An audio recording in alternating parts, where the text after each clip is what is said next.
O que você fez nessas outras muitas vezes? Em 3 pediu declarações. Essa que é a razão para a qual vocês pediram para cancelar o passaporte do Eduardo Bolsonaro, né? Essa, o pessoal do PT, né? Não foi isso? Pediu para tomar o passaporte do Eduardo Bolsonaro, pediu minha prisão preventiva, não foi isso? Vão pedir do Barroso ou não? Digo para vocês, podem fazer a chacota que quiserem. Daqui a pouquíssimo tempo, Eduardo Bolsonaro será um herói no Brasil. O carrapato do saco do Olavo, todo o outro, o energúmeno, toda a galera que faz piadinha, vai todo mundo sentar no colinho do papai para chorar.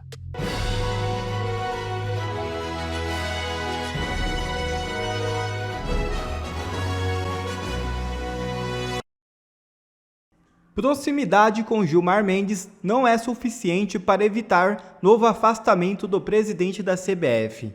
É isso mesmo. Uma decisão do desembargador Gabriel Zefiro, do Tribunal de Justiça do Estado do Rio de Janeiro, acatou um pedido do vice-presidente da CBF e afastou Edinaldo Rodrigues da presidência. O vice-presidente da CBF é Fernando Sarney, filho do ex-presidente da República José Sarney. É ele quem deverá conduzir as próximas eleições da CBF. Como se sabe, Edinaldo Rodrigues tem estreita relação com o ministro do Gilmar Mendes. A briga de cachorro grande. E Trump quer classificar PCC e CV como terroristas a despeito de oposição de Lula. A classificação permitiria um enfrentamento mais duro às redes de narcotráfico das facções. O governo dos Estados Unidos avalia classificar as facções Primeiro Comando da Capital e Comando Vermelho como organizações terroristas, apesar da oposição do governo Lula a esse enquadramento.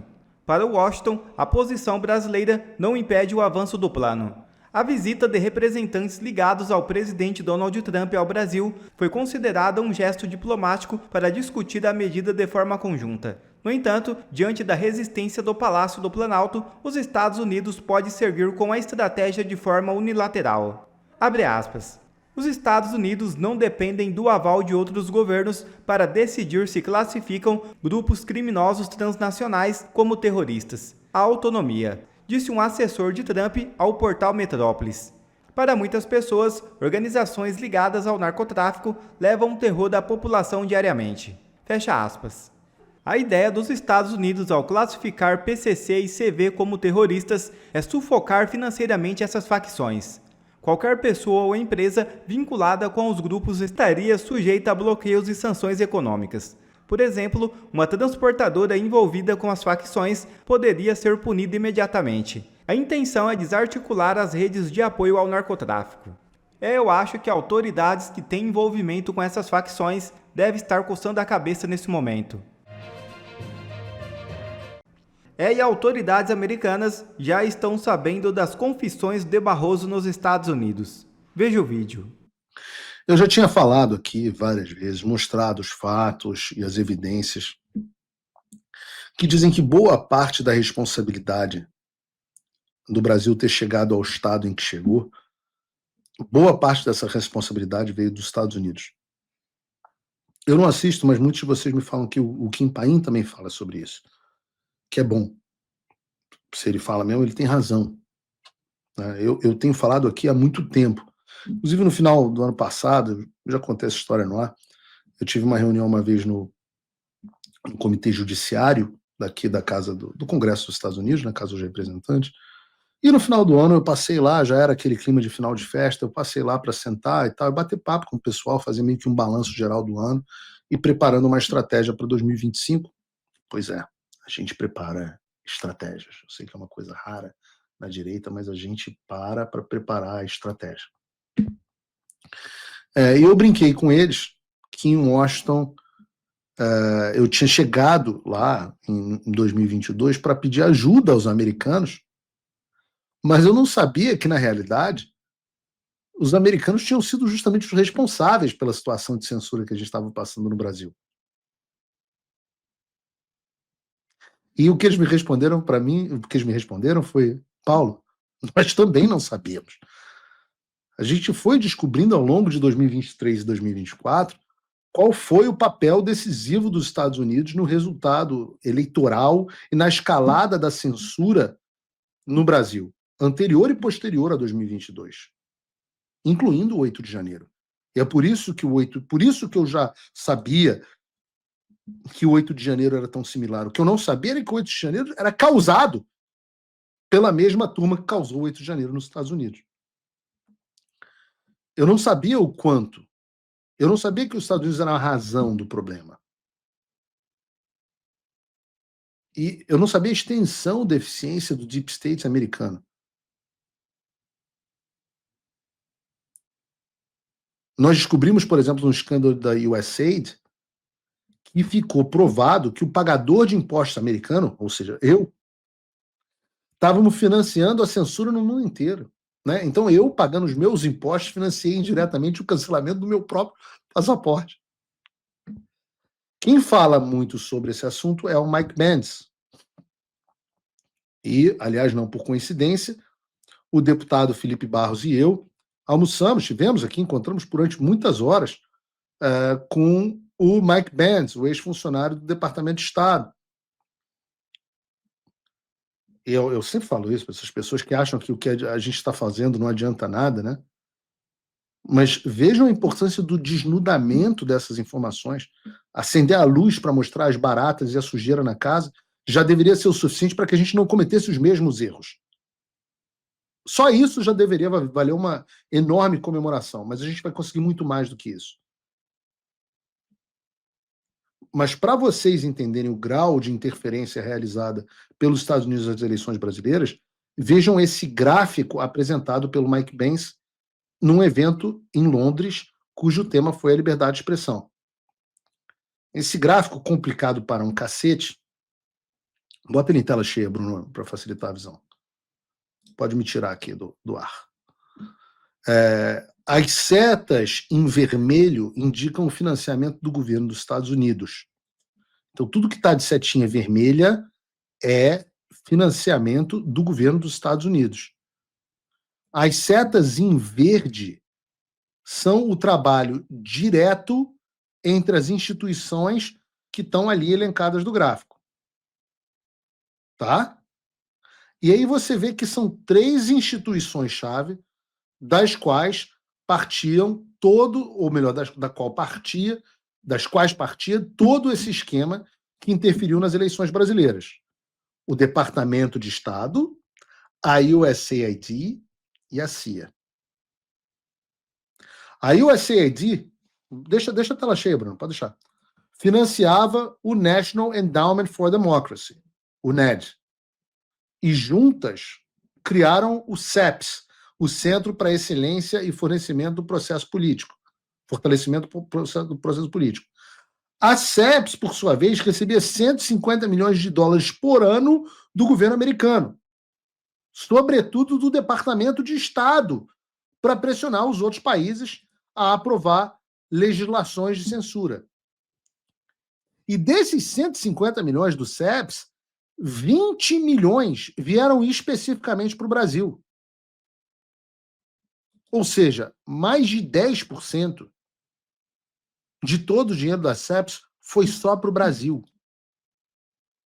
Aqui, o CEPS, em parceria com o Tribunal Superior Eleitoral, depois presidido pelo Alexandre de Moraes, mas antes presidido pelo Gilmar Mendes e pelo Barroso, ajudou a criar uma série de regulamentos que permitiam e incentivavam a censura do Brasil.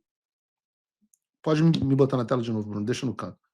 Um exemplo dessa parceria foi o tal do Guia de Combate à Desinformação elaborado pelo CEPS. Agora, quem participou da elaboração desse guia? O TSE, que foi citado como sendo um exemplo de trabalho a ser replicado em outros países. Outra ocasião em que essa parceria ficou explícita foi em 2021, quando o TSE participou de um encontro virtual global sobre, abre aspas, ameaças digitais à democracia. Um evento que foi chamado de Eleições e a Transformação Digital. Quem pagou pelo evento? Quem promoveu? O CEPS e o ACD. E quem estava lá participando do evento, para surpresa de ninguém? Luiz Roberto Barroso. E as iniciativas que foram debatidas nesse evento, tudo isso aqui está público, tá, gente? Não tem nenhuma teoria da conspiração aqui, não. Está tudo dado público. As iniciativas debatidas nesse evento, que integraram o Programa de Enfrentamento à Desinformação do TSE, lembra do Talhaferro? Lembrei o nome dele agora. Talhaferro. O CEPS era a referência teórica citada no documento. Volto a dizer, tudo público. Entra no site da Justiça Eleitoral do Brasil e está tudo lá. Essas informações são públicas, algumas delas já tinham saído em vários jornais, outras informações sobre a participação americana nos Estados Unidos, diplomática, já haviam sido noticiadas pelo Financial Times ainda em 2023. Mas isso, e até pela Globo News, não sei se foi Natuzaneri, não me lembro quem fez um podcast sobre isso. Mas agora tudo isso deixou de ser uma simples informação que tinha saído em um outro site. Pode me botar na tela cheia, Bruno. Agora tudo isso deixou de ser uma informação. Estava no site, teve uma reportagem do Financial Times, o Mike Benz falou num podcast, o Paulo Figueiredo e o Kim Paim falam isso no programa deles. Deixou de ser uma possibilidade e nós descobrimos que, de fato, os Estados Unidos interferiram na eleição brasileira por uma confissão. E eu repito que é uma confissão porque nós temos este que eu acabei de citar, o próprio Luiz Roberto Barroso, presidente do Supremo Tribunal Federal, mostrando que estava envolvido até o pescoço nessa história. Bota o vídeo aí do Carteiro Reaça.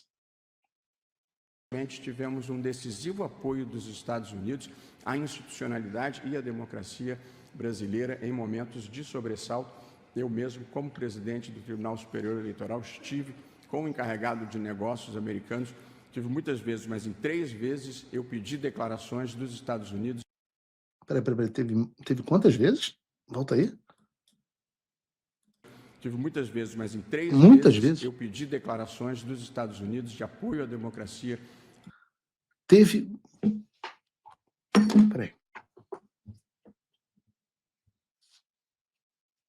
Peraí. A Constituição brasileira diz que a política externa cabe ao presidente da República, ao Poder Executivo. Hoje, o presidente Bolsonaro está inelegível porque ele fez uma reunião com os embaixadores dos Estados Unidos e dos outros países, mostrando a vulnerabilidade do sistema eleitoral. Essa reunião foi pública e transmitida. O que o presidente do STF agora está dizendo que, enquanto presidente do TSE, ele se encontrava rotineiramente com encarregados de negócios dos Estados Unidos. E eu vou explicar por que o Charge d'Affaires. Quando o Barroso era presidente do TSE, se eu não me engano, os Estados Unidos estavam sem embaixador no Brasil. Posso estar enganado. Houve um período muito grande. O Trump demorou para nomear um embaixador no Brasil. O que caralhos o presidente do TSE está fazendo encontrando muitas vezes o Charge d'Affaires, o encarregado de negócios dos Estados Unidos? A gente não vai ter aqui, mas vocês lembram de uma frase do ministro, do Alexandre, de que nós não éramos mais uma colônia, que o que estava acontecendo, a interferência americana era uma forma de neocolonialismo? Mas o Barroso não tinha problema, então, em encontrar... Quantas vezes, Barroso? Quantas vezes você encontrou? Tive muitas vezes, mas em 3 vezes eu... Muitas vezes, mas em 3 vezes... pedi declarações dos Estados Unidos de apoio à democracia.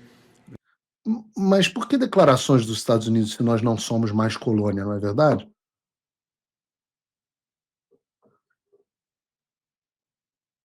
Tive muitas vezes. E o que você fez, Barroso? Eu não chamo de Vossa Excelência, já fique sabendo. Nunca vou chamar.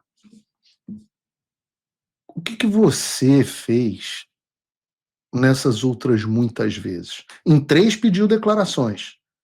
Essa que é a razão para a qual vocês pediram para cancelar o passaporte do Eduardo Bolsonaro, né? Essa que o pessoal do PT, né, não foi isso? Pediu para tomar o passaporte do Eduardo Bolsonaro, pediu minha prisão preventiva, não foi isso? Vão pedir do Barroso ou não? Brasileira, uma delas do próprio Departamento de Estado, e acho que isso teve algum papel, porque os militares brasileiros não gostam. Os militares brasileiros? Peraí. Porque os militares brasileiros não gostam de se indispor com os Estados Unidos, porque é aqui que obtêm os seus cursos e os seus equipamentos.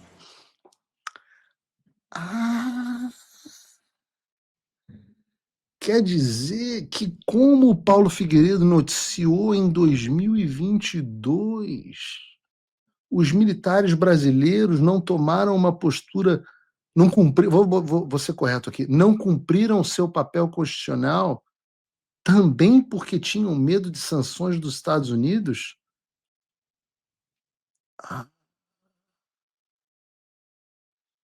Ora.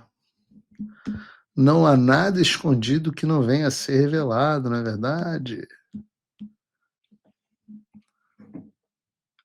Muito interessante. O presidente do Supremo Tribunal Federal, Barroso,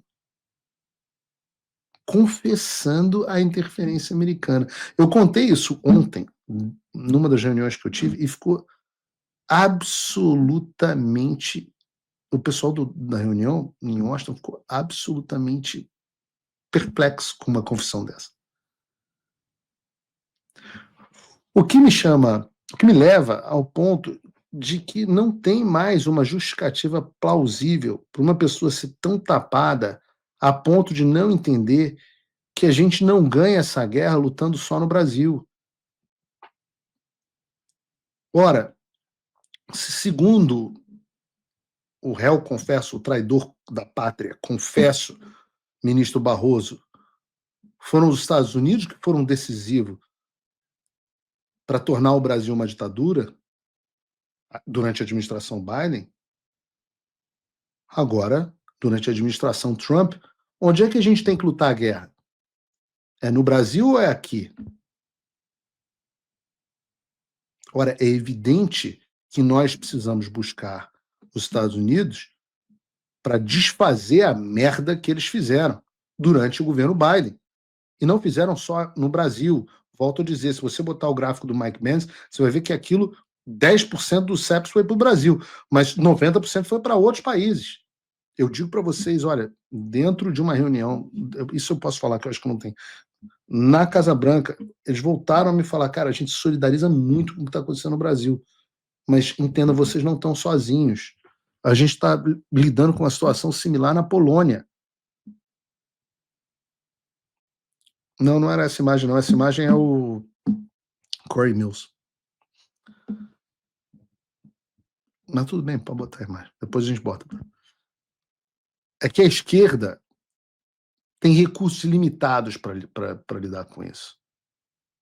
Vejam o Barroso em evento do LIDE, o Barroso está nos Estados Unidos, com a viagem, salvo engano, paga ou pelo contribuinte ou pelo evento do LIDE, financiado com dinheiro, inclusive, de devedor do INSS, com pessoas que têm ações na Suprema Corte do Brasil que vão ser julgadas por eles.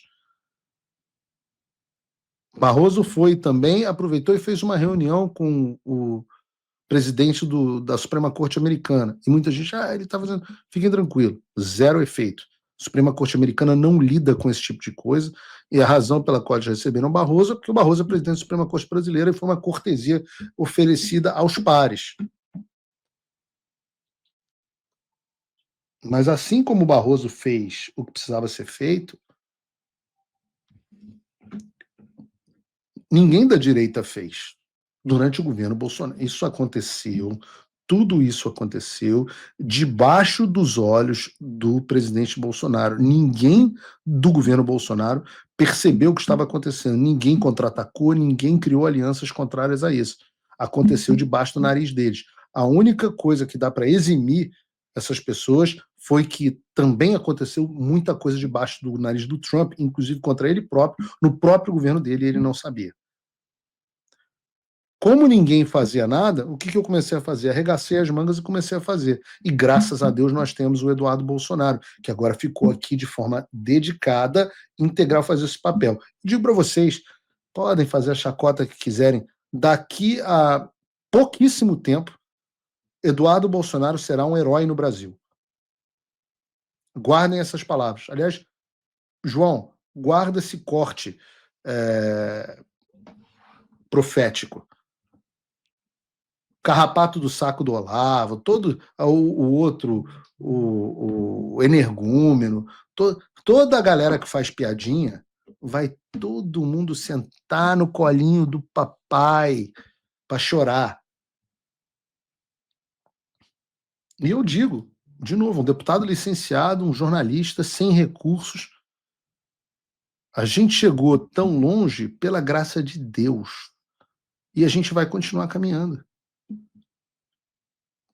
Como eu disse, eu não fui para Washington ontem. Já falei milhões de vezes, mas é importante que as pessoas saibam. Eu odeio ir para Washington. Eu odeio viajar. Eu acho extremamente inconveniente. Durmo mal, dormi na sala de um colchão inflável, na sala de um apartamento de um amigo. Absolutamente desconfortável. Acordei gripado, estou resfriado, não consigo ter minha rotina, não consigo ir à academia. Fui por quê? Porque me chamaram. Se a Casa Branca me chama para uma reunião que diz que é importante eu ter para eu explicar determinadas coisas, eu vou. E vou continuar indo. Paulo, você tem certeza que vai acontecer? Hoje, o número que eu dizia que era 70%, depois eu disse que era 80%, agora eu diria que está em 90%. Pode não acontecer?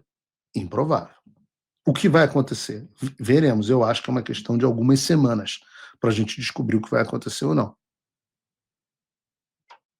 Vamos saber. O que eu posso dizer para vocês é: não é possível que alguns não entendam que é neste fronte que nós teremos o avanço que nós precisamos, para pelo menos dar o suporte para que os deputados e senadores do Brasil façam o resto. Eu não vejo, sem sanções contra o Alexandre e outras pessoas, eu não vejo uma capacidade de reação das instituições brasileiras. Eu realmente não vejo.